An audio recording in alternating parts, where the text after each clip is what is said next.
Well, the water is well up over my ankles, but I managed to find an old set of hip boots. At least the rugs and floors here will get a good washing down. Now here's a story called Johnny Takes a Dare, or The More the Merrier. The best thing about the new house they were building down by the woods at the other end of town was that there wasn't any watchman. You know how cool it is to play in a house that's being built?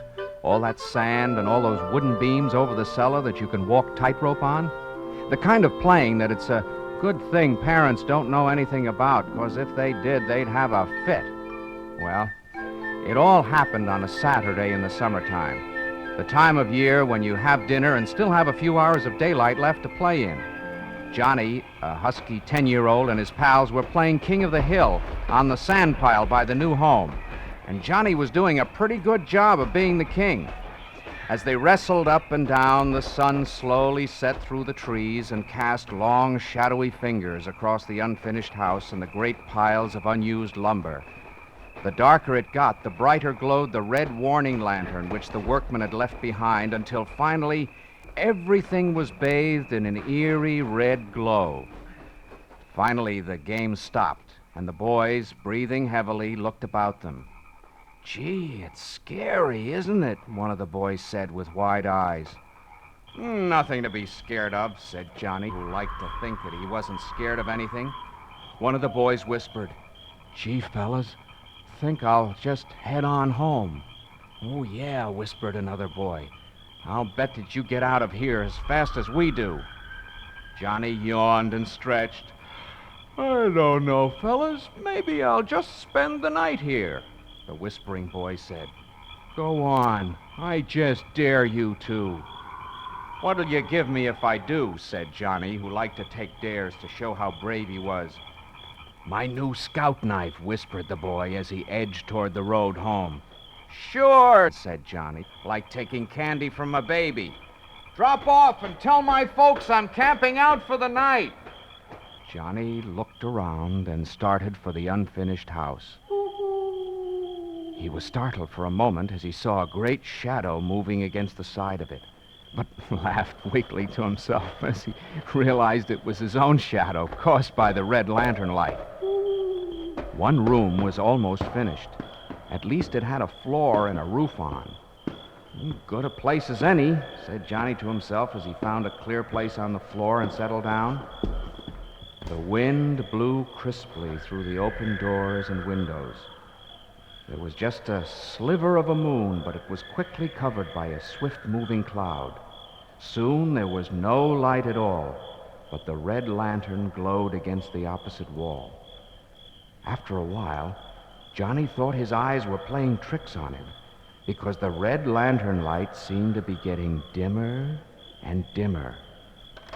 What was that? He heard the sound of scratching from the next room. It got louder and louder. Then around the corner scurried a squirrel. "Phew," said Johnny, half to himself.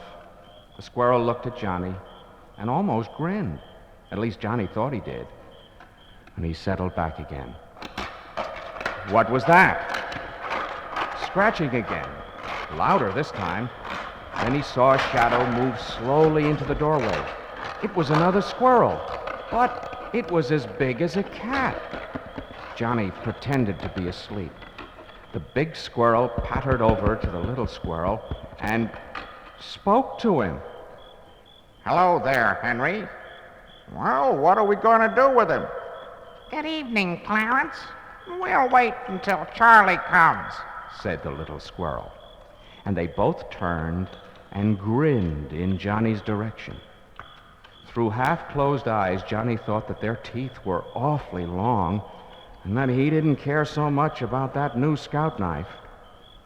A few moments later, there was some more scratching. Pretty loud this time, and in the door came a squirrel as big as a sheepdog. He shuffled over to the others and nodded in greeting. Henry? Clarence? What'll we do with him?" Henry piped up. Like I just told Clarence here, George. I'll wait till Charlie comes. George nodded and grinned at Johnny, who was beginning to have some doubts about this whole adventure. He was beginning to wish he was home in his own bed when he heard a heavy noise. And in through the door came a squirrel as big as a good-sized pony. His bushy tail brushed the top of the door as he entered. He lumbered over to the other three and sat up, and his head almost touched the ceiling. He said, Hello, Clarence. George. Oh, I didn't see you there, Henry. Well, what are we going to do with him? The other three said, Hello, Cecil. Wait till Charlie comes. Then they all turned toward Johnny, but before they could grin at him, Johnny leaped to his feet, and as he ran wildly out the door, he shouted, Tell Charlie I couldn't wait!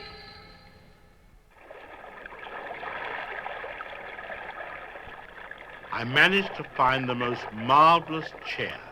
It floats beautifully. And you really mustn't worry a bit about all this. We English are a seafaring people, you know.